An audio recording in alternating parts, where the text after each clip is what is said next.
Olá! Muitos de vocês, eu imagino, que sejam pessoas como eu, que escrevem, né? E de vez em quando a gente lê um livro e pensa, puxa, por que eu não tive essa ideia, né? Nossa, que livro bom! Por que não fui eu que escrevi esse livro? Dá até uma certa inveja, claro, no bom sentido. Eu fico muito feliz quando eu pego um livro de um autor brasileiro, contemporâneo, e vejo uma extrema qualidade. Pois essa inveja boa foi o que aconteceu comigo com a leitura do genial Torto Arado, do escritor baiano Itamar Vieira Júnior.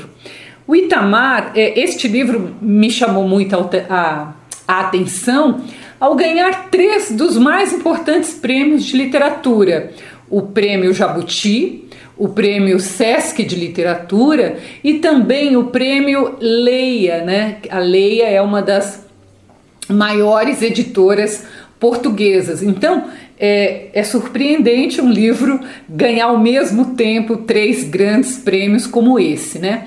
E além do que, começaram a chover pedidos entrando em contato comigo para que eu falasse da obra do Torto Arado aqui no canal.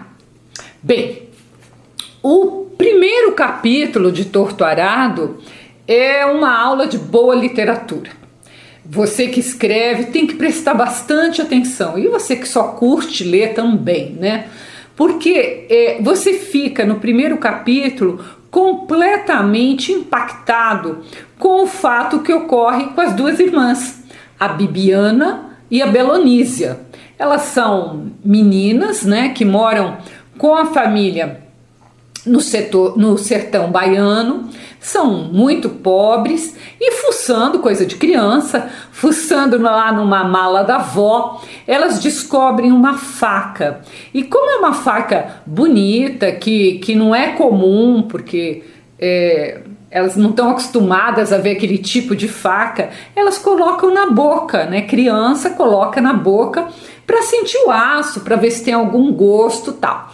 E aí uma tenta tirar a faca da outra, coisa bem de criança mesmo. E nessa luta de querer tirar a faca uma da outra, elas se cortam.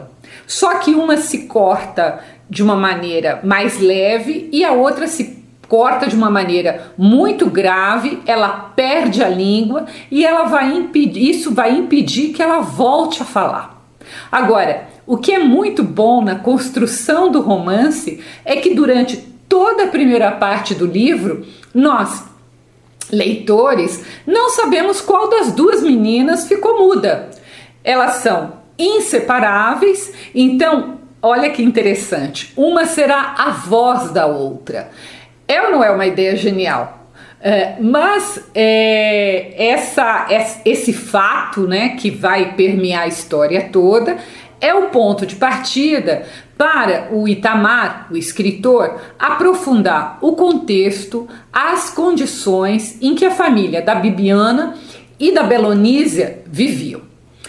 Então, se a gente pensar um pouco lá nas nossas aulas de história, quando a escravidão acabou no Brasil, o problema do negro não foi cuidado pelo governo. Teve um decreto, acabou com a escravidão. Então, de uma hora para outra, o país tinha um enorme contingente de pessoas que não tinham onde morar, não tinham o que comer, sendo ainda que a grande maioria, porque eram escravos, não sabia ler ou escrever, não estavam preparados sequer a buscar a sua subsistência.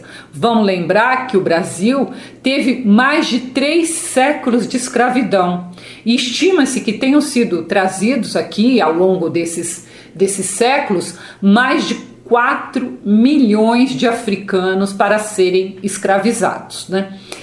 Então, mesmo que em 1888, quando termina a escravidão, vem a abolição, esse número fosse menor, né? Porque eu dei o número de todos durante todo o tempo, né, que teve o tráfico. Ainda assim, eram centenas de milhares de pessoas. Então, o que aconteceu a partir da abolição? Alguns ficaram ali morando nas fazendas mesmo, onde eles estavam. Outros saíram das propriedades em que eles eram escravizados, né? E começaram a buscar a forma de sobrevivência. Vocês têm noção do quanto isso foi difícil lá no século XIX, 1888, para todas essas pessoas? Então, alguns ex-escravos foram parar nos quilombos.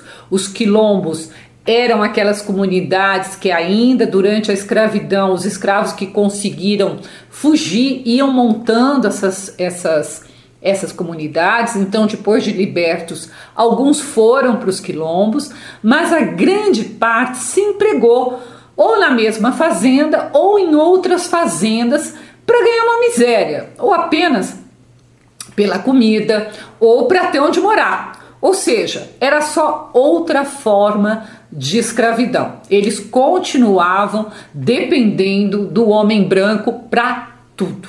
E esse era o caso, então, da família das irmãs Bibiana e Belonísia, na fazenda onde elas moravam, na fazenda Água Negra, né?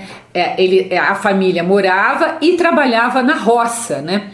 Eles tinham que trabalhar e dar uma parte, claro, da produção para os donos da fazenda. Eles não podiam nem construir uma casa de alvenaria. Tinha de ser uma casa de barro, e isso é muito simbólico, porque deixava bem claro que o pequeno trecho ali onde eles moravam podia ser cultivado. Eles podiam, além da roça grande, eles podiam ter uma horta doméstica, mas eles podiam ser expulsos de uma hora para outra. Aquela casa de barro facilmente poderia ser derrubada se eles não cumprissem aquilo que estava ali posto para entregar para os donos da fazenda, ou se eles fizessem qualquer coisa que desagradasse os donos da fazenda.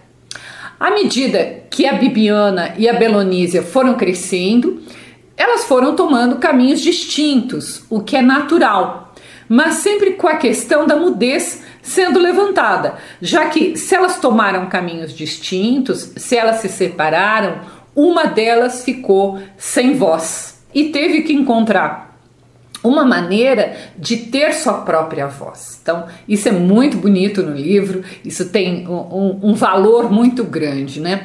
Então, além dessa história belíssima que a gente vai acompanhando das duas, o pai delas era um grande entendido em religião, de tradições dos seus antepassados africanos, e ele era muito respeitado pelos outros trabalhadores da fazenda.